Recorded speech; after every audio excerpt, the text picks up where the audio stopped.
Hello ವೀಕ್ಷಕರೇ, ನಮಸ್ಕಾರ. ತಮ್ಮೆಲ್ಲರಿಗೂ ಮತ್ತೊಮ್ಮೆ ಭಾಗ್ಯ ಟಿವಿಗೆ ಸುಸ್ವಾಗತ ಕೋರ್ತಾ ಇದ್ದೀವಿ. ಭಾಗ್ಯ ಮತ್ತು ಗಿರೀಶ್. ಸ್ನೇಹಿತರೆ, ಕುಷ್ಕ ರೈಸನ್ನು ಹಲವಾರು ರೀತಿ ಮಾಡ್ಬೋದು, ಹಲವಾರು ವೆರೈಟಿನಲ್ಲಿ ಮಾಡ್ಬೋದು, ಹಲವಾರು ಪದಾರ್ಥಗಳನ್ನ ಉಪಯೋಗಿಸಿ ಮಾಡ್ಬೋದು. ಇವತ್ತಿನ ಈ ಕುಷ್ಕ ರೈಸ್ಗೆ ಭಾಳ ಸಿಂಪಲ್ ಆದಂಥ ಇಂಗ್ರೀಡಿಯೆಂಟ್ಸ್ನ ಉಪಯೋಗಿಸಿ ಸೂಪರಾಗಿ ತಯಾರು ಮಾಡ್ತಕ್ಕಂಥ ವಿಧಾನನ ತಿಳಿಸ್ಕೊಡ್ತಾ ಇದ್ದೀವಿ. ಜನರಲ್ ಆಗಿ ಯಾವುದೇ ರೀತಿಯಾದಂಥ ವೆಜ್ ಗ್ರೇವಿ ಆಗ್ಬೋದು ಅಥವಾ ನಾನ್ ವೆಜ್ಜಿನ ಗ್ರೇವಿ ಮಾಡಿದಾಗ ಖಂಡಿತ ಈ ಕುಷ್ಕ ರೈಸ್ ನಿಮ್ಮ ಊಟದ ರುಚಿನ ಮತ್ತಷ್ಟು ಹೆಚ್ಚುತ್ತೆ ಅಂತ ಹೇಳ್ತಾ, ಹಾಗಿದ್ರೆ ಬನ್ನಿ ಈ ರೀತಿಯಾದಂಥ ಕುಷ್ಕ ರೈಸ್ ಮಾಡೋದಕ್ಕೆ ಏನೆಲ್ಲ ಪದಾರ್ಥಗಳು ಬೇಕು, ಯಾವ ರೀತಿ ತಯಾರು ಮಾಡೋದು ಅಂತೀಗ ನೋಡ್ಕೊಳ್ಳೋರಂತೆ. ಈಗ ಕುಷ್ಕ ರೈಸ್ ಮಾಡೋದಕ್ಕೋಸ್ಕರ ಮೊದಲಿಗೆ ಒಂದು ಬಟ್ಲನ್ನ ತೊಗೊಂಡಿದ್ದೀವಿ. ಬಟ್ಲಿಗೆ 1 ಕಪ್ ಅಳತೆ ಅಥವಾ 1/4 kg 250 ಗ್ರಾಮಷ್ಟು ಬಾಸುಮತಿ ರೈಸನ್ನು ಹಾಕಿ, ಈಗ ಅಕ್ಕಿ ಮುಳುಗುವಷ್ಟು ನೀರನ್ನು ಸಹ ಹಾಕಿ ಒಮ್ಮೆ ತೊಳೆದು ತದನಂತರ ಬಾಸುಮತಿ ರೈಸನ್ನು ನೆನೆಸಬೇಕಾಗತ್ತೆ. ತದನಂತರ ಅಕ್ಕಿ ಮುಳುಗುವಷ್ಟು ನೀರನ್ನು ಹಾಕಿ ಸರಿಸುಮಾರು 10 ನಿಮಿಷಗಳ ಕಾಲ ಅಕ್ಕಿನ ನೆನೆಸಬೇಕು. ಅಕ್ಕಿ ನೆನೆತಕ್ಕಂಥ ಈ ಸಮಯದಲ್ಲಿ ನಂತರ ನಾವಿಲ್ಲೊಂದು ಮಿಕ್ಸಿ ಜಾರ್ನ ತೊಗೊಂಡಿರ್ತಕ್ಕಂಥದ್ದು. ಮಿಕ್ಸಿ ಜಾರ್ಗೆ ಸರಿಸುಮಾರು ಒಂದು ಅರ್ಧ ಹೋಳಷ್ಟು ತೆಂಗಿನಕಾಯಿನ ನೀಟಾಗಿ ಕಟ್ ಮಾಡಿ, ಅಂದರೆ 1 ಕಪ್ ಅಳತೆಯ ತೆಂಗಿನಕಾಯಿನ ಈ ಒಂದು ಅದಕ್ಕೆ ಕಟ್ ಮಾಡಿ ಮಿಕ್ಸಿ ಜಾರ್ಗೆ ಹಾಕ್ಕೊಳ್ತಾ ಇರ್ತಕ್ಕಂಥದ್ದು. ಮೊದಲಿಗೆ ನೀರನ್ನೇನು ಹಾಕಿ ರುಬ್ತಾ ಇಲ್ಲ, ಹಾಗೆ ಇದನ್ನು ರುಬ್ಕೊಬೇಕಾಗತ್ತೆ. ನೋಡಿ, ಮೊದಲಿಗೆ ಈ ರೀತಿಯಾಗಿ ಇದನ್ನು ರುಬ್ಕೊಂಡಿರ್ತಕ್ಕಂಥದ್ದು, ಅಂದರೆ ಈ ರೀತಿ ತುರಿದಂಗಿರುತ್ತೆ. ಬೇಕಿದ್ರೆ ನೀವು ಕಾಯಿನ ತುರಿದು ಸಹ ಉಪಯೋಗಿಸ್ಬೋದು. ಈ ರೀತಿ ಒಮ್ಮೆ ಗ್ರೈಂಡ್ ಮಾಡಿದ ನಂತರ 1 ಕಪ್ಪಷ್ಟು ನೀರನ್ನು ಹಾಕಿ, ಅಂದರೆ 250 ml ನಷ್ಟು ನೀರನ್ನು ಹಾಕಿ ಮತ್ತೆ ಈಗ ಇದನ್ನು ನೀಟಾಗಿ ರುಬ್ಕೊಬೇಕಾಗತ್ತೆ. ಈಗ 1 ಕಪ್ ಅಳತೆಯ ನೀರು ಹಾಕಿ ಈ ಒಂದು ಅದಕ್ಕೆ ಇದನ್ನು ನುಣ್ಣಿಗೆ ರುಬ್ಬಾಯಿತು. ಫಿಲ್ಟರ್ ಮಾಡಿಕೊಂಡು ತೆಂಗಿನಕಾಯಿ ಹಾಲನ್ನು ಸಪ್ರೇಟ್ ಮಾಡ್ಕೋಬೇಕಾಗತ್ತೆ.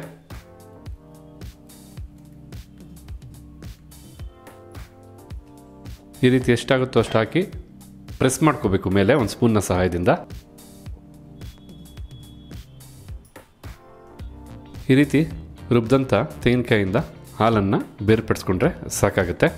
ಈಗಿಲ್ಲಿ ತೆಂಗಿನಕಾಯಿನ ರುಬ್ಬಾದ ನಂತರ ಹಿಂಡಿ 1 ಕಪ್ ಅಳತೆಯ ಹಾಲನ್ನು ಬೇರ್ಪಡಿಸಾಯಿತು. ಇದನ್ನು ಮತ್ತೆ ನಾವು ರುಬ್ಕೊಬೇಕಾಗತ್ತೆ.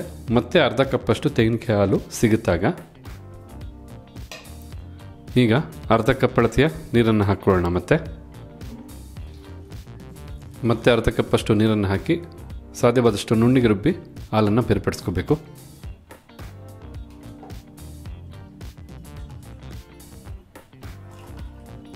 ನೋಡಿ, ನಾವಿಲ್ಲಿ 1.5 ಕಪ್ ಆಗುವಷ್ಟು ತೆಂಗಿನಕಾಯಿ ಹಾಲನ್ನು ಸಿದ್ಧ ಮಾಡಿದ್ದೀವಿ. ಅಕ್ಕಿನೂ 10 ನಿಮಿಷ ನೆನೆಸಿದ್ದೀವಿ. 1 ಕಪ್ ಅಳತೆಯ ಅಕ್ಕಿನ 10 ನಿಮಿಷ ನೆನೆಸಿರೋದ್ರಿಂದ 1.5 ಕಪ್ಪಷ್ಟು ನೀರನ್ನು ಹಾಕಿ ಸಿದ್ಧ ಮಾಡ್ಕೊಳ್ಳೋ ಬದಲಾಗಿ ನಾವು ಈ ರೀತಿ ತೆಂಗಿನಕಾಯಿ ಹಾಲನ್ನು ಹಾಕಿ ಅಕ್ಕಿನ ಬೇಯಿಸ್ಕೊಳ್ತಕ್ಕಂಥದ್ದು.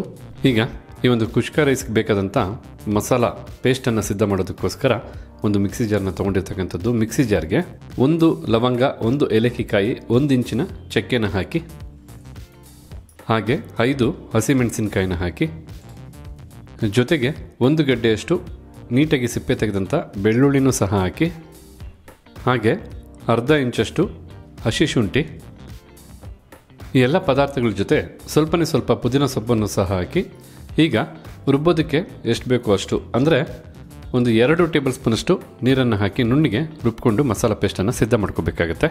ನೋಡಿ, ಕುಷ್ಕ ರೈಸಿಗೆ ಬೇಕಾದಂಥ ಮಸಾಲ ಪೇಸ್ಟನ್ನು ಈ ಒಂದು ಅದಕ್ಕೆ ನುಣ್ಣಿಗೆ ರುಬ್ಬಿ ಸಿದ್ಧ ಮಾಡಾಯಿತು.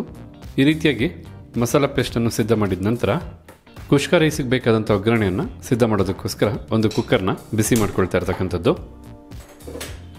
ಈಗ ಬಿಸಿಯಾದಂಥ ಕುಕ್ಕರ್ಗೆ 2 ಟೇಬಲ್ ಸ್ಪೂನಷ್ಟು ಎಣ್ಣೆನ ಹಾಕಿ ಎಣ್ಣೆನ ಬಿಸಿ ಮಾಡ್ಕೋಬೇಕು.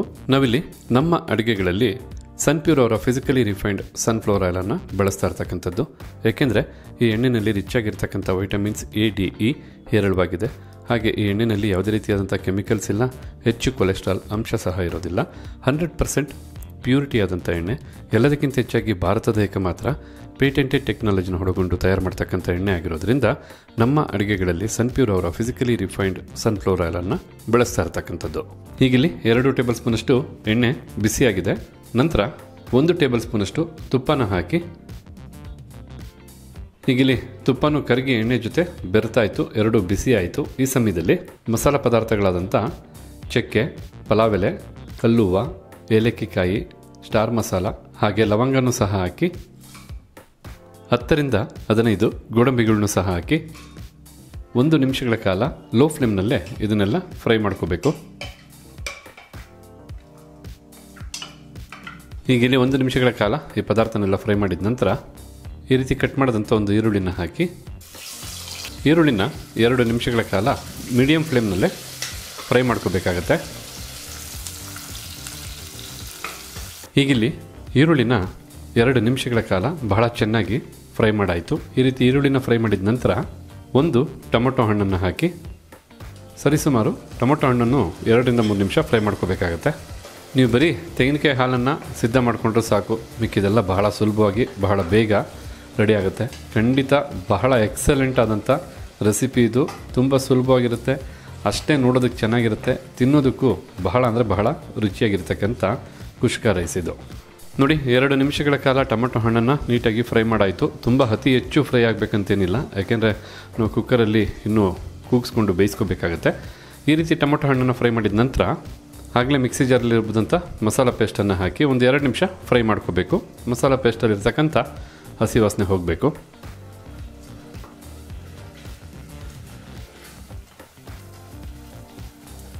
ಈ ರೀತಿಯಾಗಿ ಮಸಾಲ ಪೇಸ್ಟನ್ನು 2 ನಿಮಿಷ ಫ್ರೈ ಮಾಡಿದ ನಂತರ ಮೊದಲೇ ತೆಂಗಿನಕಾಯಿಂದ ರುಬ್ಬಿ ತೆಗೆದಂಥ ತೆಂಗಿನಕಾಯಿ ಹಾಲನ್ನು ಹಾಕ್ಕೋಬೇಕಾಗುತ್ತೆ. 1.5 ಕಪ್ ಅಳತೆ.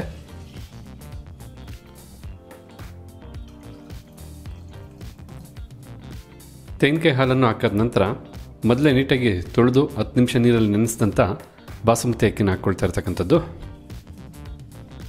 ಈ ರೀತಿ ನೆನೆದಂಥ ಬಾಸುಮತಿ ಅಕ್ಕಿನೂ ಹಾಕಿದ ನಂತರ ರುಚಿಗೆ ತಕ್ಕಷ್ಟು ಉಪ್ಪನ್ನು ಹಾಕಿ ಈಗ ಉಪ್ಪು ಮತ್ತು ಅಕ್ಕಿ ಎಲ್ಲ ಚೆನ್ನಾಗಿ ಬೆರೆಯೋ ಹಾಗೆ ಮಿಕ್ಸ್ ಮಾಡ್ಕೋಬೇಕು. ಮೊದಲೇ ಹೇಳಿದಾಗೆ ನಾವಿಲ್ಲಿ ಅಕ್ಕಿನ ನೀರಲ್ಲಿ ಬೇಯಿಸ್ತಾ ಇಲ್ಲ, ತೆಂಗಿನಕಾಯಿ ಹಾಲಲ್ಲಿ ಬೇಯಿಸ್ತಾ ಇರ್ತಕ್ಕಂಥದ್ದು. ಆದ್ದರಿಂದ ಈ ಒಂದು ಕುಷ್ಕ ರೈಸ್ ಬಹಳ ಅಂದರೆ ಬಹಳವಾಗಿ ರುಚಿನ ಒಳಗೊಂಡಿರುತ್ತೆ. ಈಗ ಕುಕ್ಕರ್ ಲಿಡ್ಡನ್ನು ಮುಚ್ಚಿ 2 ವಿಸಲ್ ಕೂಗಿಸ್ಕೊಂಡ್ರೆ ಸಾಕು, ಸೂಪರಾಗಿ ಕುಷ್ಕ ರೈಸ್ ಸಿದ್ಧವಾಗಿಬಿಡುತ್ತೆ. ಕುಕ್ಕರ್ 2 ವಿಸಲ್ ಬಂದು ನೀಟಾಗಿ ತಣ್ಣಗಾದ್ಮೇಲೆ ನೋಡೋಣ ಯಾವ ರೀತಿಯಾಗಿ ಕುಷ್ಕ ರೈಸ್ ಸಿದ್ಧವಾಗಿರುತ್ತೆ ಅಂತ.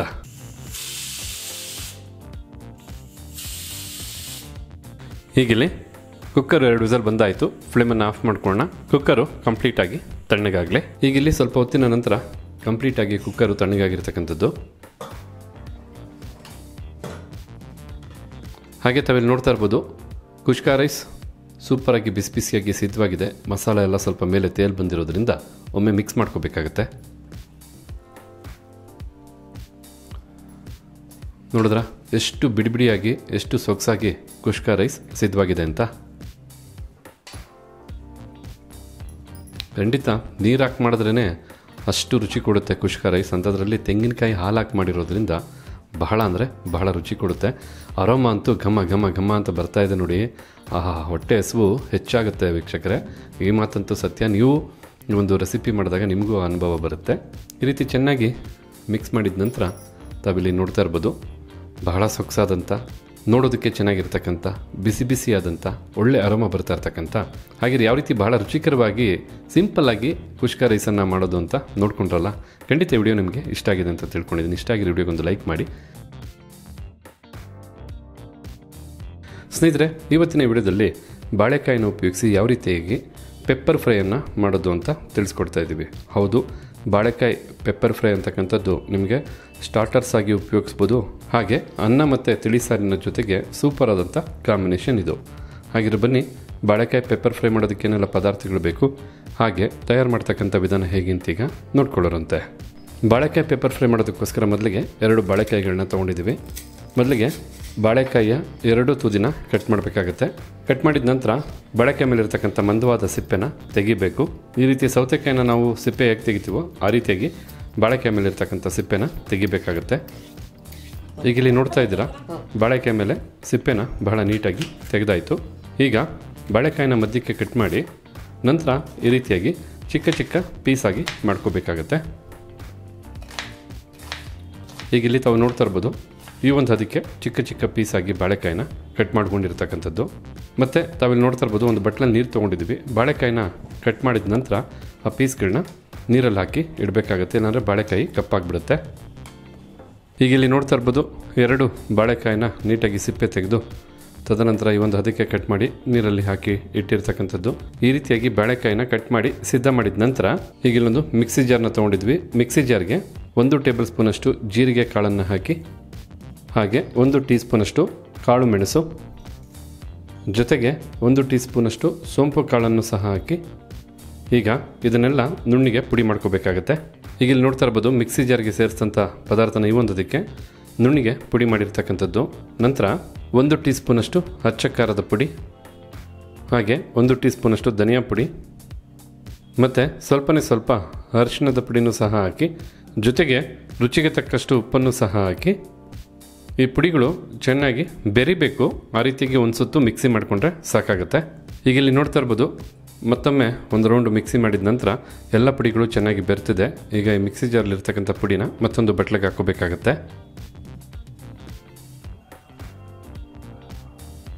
ಈಗ ಈ ಪುಡಿಗೆ 2 ಟೇಬಲ್ ಸ್ಪೂನಷ್ಟು ನೀರನ್ನು ಹಾಕಿ ಬೆರೆಸಿ ಪೇಸ್ಟ್ ರೀತಿ ಸಿದ್ಧ ಮಾಡ್ಕೋಬೇಕು.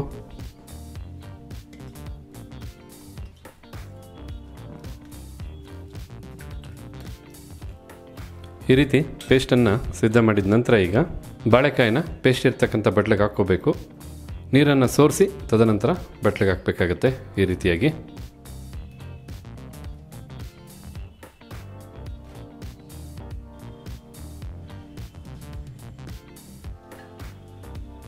ಈಗ ಬಟ್ಲ ತಳದಲ್ಲಿ ಇರ್ತಕ್ಕಂಥ ಒಂದು ಮಸಾಲ ಪೇಸ್ಟು ಎಲ್ಲ ಬಾಳೆಕಾಯಿಗೂ ಬೆರಿಬೇಕು. ಎಲ್ಲ ಪೀಸ್ಗೂ ಕೋಟಿಂಗ್ ಕುತ್ಕೋಬೇಕು. ಆ ರೀತಿಯಾಗಿ ಮಿಕ್ಸ್ ಮಾಡ್ಕೋಬೇಕಾಗತ್ತೆ.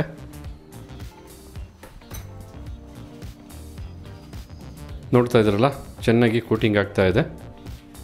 ಕೈಯಲ್ಲೇ ನೀವು ಮಿಕ್ಸ್ ಮಾಡ್ಕೊಳ್ಳಿ, ಆಗಲೇ ಚೆನ್ನಾಗಿ ಪೇಸ್ಟನ್ನು ಬೆರೆಸೋದಕ್ಕೆ ಸಾಧ್ಯ. ಹೀಗಿಲ್ಲಿ ನೋಡ್ತಾ ಇರ್ಬೋದು ಕಂಪ್ಲೀಟಾಗಿ ಎಲ್ಲ ಬಾಳೆಕಾಯಿಗೂ ನೀಟಾಗಿ ಮಸಾಲ ಪೇಸ್ಟು ಕುತ್ಕೊಳ್ಳೋ ಹಾಗೆ ಬೆರೆಸಾಯಿತು. ಹೀಗೆ ಬಾಳೆಕಾಯಿನ ಹಾಗೆ ಒಂದು 5 ನಿಮಿಷ ಇಡಬೇಕು, ಏಕೆಂದರೆ ಮ್ಯಾರಿನೇಟ್ ಆಗಬೇಕು. ಅದಕ್ಕೋಸ್ಕರ ಒಂದು ತಟ್ಟೆನ ಮುಚ್ಚಿ ಇಡಬೇಕಾಗತ್ತೆ. ಒಂದು 5ರಿಂದ 10 ನಿಮಿಷ ಈ ರೀತಿ ಬಿಟ್ಬಿಟ್ರೆ ನೀಟಾಗಿ ಬಾಳೆಕಾಯಿ ಖಾರನ ಉಪ್ಪನ್ನೆಲ್ಲ ಅಬ್ಸರ್ವ್ ಮಾಡ್ಕೊಳ್ಳುತ್ತೆ. ಈಗ ಬಾಳೆಕಾಯನ್ನು ನೀಟಾಗಿ 5ರಿಂದ 10 ನಿಮಿಷ ಮ್ಯಾರಿನೇಷನ್ ಮಾಡಾಯಿತು. ಈ ರೀತಿ ಚೆನ್ನಾಗಿ ಉಪ್ಪು ಖಾರ ಎಲ್ಲ ಒಂದು 5ರಿಂದ 10 ನಿಮಿಷ ಬಾಳೆಕಾಯಿಗೆ ಹಿಡಿದಾದ ನಂತರ ಈಗ ಈ ಒಂದು ಬಾಳೆಕಾಯಿ ಪೆಪ್ಪರ್ ಫ್ರೈಗೆ ಬೇಕಾದಂಥ ಒಗ್ಗರಣೆಯನ್ನು ಸಿದ್ಧ ಮಾಡ್ಕೋಬೇಕಾಗತ್ತೆ. ಒಗ್ಗರಣೆ ಮಾಡೋದಕ್ಕೋಸ್ಕರ ಒಂದು ಬಾಣಲಿನ ಬಿಸಿ ಮಾಡ್ಕೊಳ್ತಾ ಇರ್ತಕ್ಕಂಥದ್ದು. ಬಿಸಿಯಾದಂಥ ಬಾಣಲಿಗೆ 2 ಟೇಬಲ್ ಸ್ಪೂನಷ್ಟು ಎಣ್ಣೆನ ಹಾಕಿ ಎಣ್ಣೆನ ಬಿಸಿ ಮಾಡ್ಕೋಬೇಕಾಗತ್ತೆ.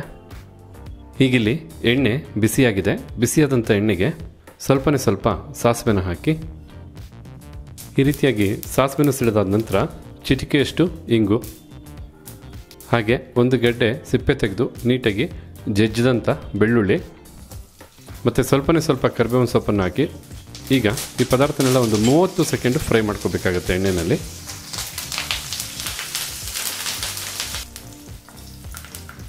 ಈ ರೀತಿ ಈ ಪದಾರ್ಥನೆಲ್ಲ 30 ಸೆಕೆಂಡು ಫ್ರೈ ಮಾಡಿದ ನಂತರ ನೀಟಾಗಿ ಮಸಾಲೆ ಎಲ್ಲ ಹೊಂದ್ಕೊಂಡಂಥ ಬಾಳೆಕಾಯಿನ ಒಗ್ಗರಣೆಗೆ ಹಾಕ್ಕೋಬೇಕು.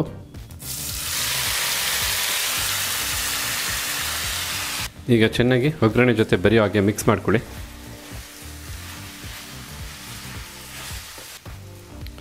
ಈ ರೀತಿ ಚೆನ್ನಾಗಿ ಮಿಕ್ಸ್ ಮಾಡಿದ ನಂತರ ನೀರನ್ನು ಹಾಕಬಾರ್ದು. ನೀರನ್ನು ಜಸ್ಟು ಚಿಮ್ಮಿಸಿ 7ರಿಂದ 8 ನಿಮಿಷಗಳ ಕಾಲ ಈ ಬಾಳೆಕಾಯಿನ ಒಂದು ಲಿಡ್ಡನ್ನು ಮುಚ್ಚಿ ಬೇಯಿಸ್ಕೋಬೇಕಾಗತ್ತೆ. ಏನು 7ರಿಂದ 8 ನಿಮಿಷ ಬೇಯುತ್ತಲ್ಲ ಬಾಳೆಕಾಯಿ, ಸರಿಸುಮಾರು ಒಂದು 2ರಿಂದ 3 ನಿಮಿಷಕ್ಕೊಮ್ಮೆ ನೀಟಾಗಿ ಲಿಡ್ಡನ್ನು ತೆಗೆದು ಮಿಕ್ಸ್ ಮಾಡಿಕೊಂಡು ಮತ್ತೆ ಉಳಿದಂಥ ಸಮಯ ಬಾಳೆಕಾಯಿನ ಬೇಯಿಸ್ಕೋಬೇಕಾಗತ್ತೆ. ಹೀಗಿಲ್ಲಿ ಲೋ ಟು ಮೀಡಿಯಂ ಫ್ಲೇಮ್ನಲ್ಲೇ 2ರಿಂದ 3 ನಿಮಿಷ ಹಬೆನಲ್ಲೇ ನೀಟಾಗಿ ಬಾಳೆಕಾಯಿನ ಬೇಯಿಸಾಯಿತು. ಈಗೊಮ್ಮೆ ಮಿಕ್ಸ್ ಮಾಡ್ಕೊಳ್ಳೋಣ.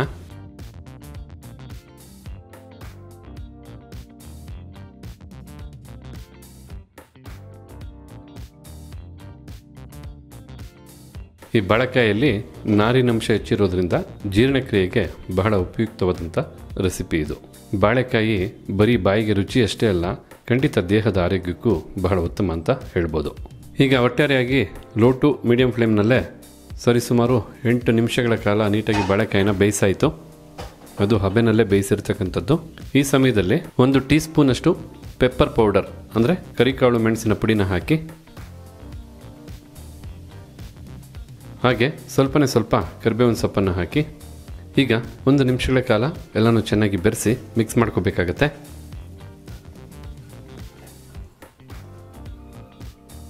ಈ ರೀತಿ ಚೆನ್ನಾಗಿ ಬೆರೆಸಿ ಮಿಕ್ಸ್ ಮಾಡಿದ ನಂತರ ತಾವಿಲ್ಲಿ ನೋಡ್ತಾ ಇರ್ಬೋದು ಬಾಳೆಕಾಯಿ ಪೆಪ್ಪರ್ ಫ್ರೈ ಎಷ್ಟು ಸೊಗಸಾಗಿ ಸಿದ್ಧವಾಗಿದೆ ಅಂತ. ಹಾಗಿದ್ರೆ ನೋಡ್ಕೊಂಡ್ರಲ್ಲ ವೀಕ್ಷಕರೇ, ಯಾವ ರೀತಿಯಾಗಿ ಬಾಳೆಕಾಯಿ ಪೆಪ್ಪರ್ ಫ್ರೈನ ಭಾಳ ಸುಲಭವಾಗಿ ತಯಾರು ಮಾಡ್ಬೋದು ಅಂತ. ಖಂಡಿತ ಬಾಳೆಕಾಯಿ ಪೆಪ್ಪರ್ ಫ್ರೈ ಆರೋಗ್ಯಕ್ಕೆ ಬಹಳ ಉತ್ತಮವಾಗಿರುತ್ತೆ. ಆಗಾಗ ಈ ರೀತಿಯಾಗಿ ಬಾಳೆಕಾಯಿಂದ ಏನಾದರೂ ಒಂದು ರೆಸಿಪಿ ಮಾಡಿ ತಿನ್ನೋದ್ರಿಂದ ದೇಹದ ಆರೋಗ್ಯಕ್ಕೆ ಬಹಳ ಹೆಲ್ಪ್ ಆಗುತ್ತೆ. ಹಾಗಿದ್ರೆ ಇವತ್ತು ಈ ವಿಡಿಯೋ ಮೂಲಕ ನಾವು ಮಾಡಿ ತಿಳಿಸಂಥ ಈ ಬಾಳೆಕಾಯಿ ರೆಸಿಪಿ ತಮಗೆಲ್ಲರಿಗೂ ಇಷ್ಟ ಆಗಿದೆ ಅಂತ ತಿಳ್ಕೊಂಡಿದ್ದೀನಿ. ಇಷ್ಟ ಆಗಿದ್ರೆ ವಿಡಿಯೋಗೊಂದು ಲೈಕ್ ಮಾಡಿ, ಜೊತೆಗೆ ಈ ರೆಸಿಪಿ ಬಗ್ಗೆ ತಮಗಿರ್ತಕ್ಕಂಥ ಅನಿಸಿಕೆ ಅಭಿಪ್ರಾಯನ ತಿಳಿಸೋದನ್ನು ಮರಿಬೇಡಿ.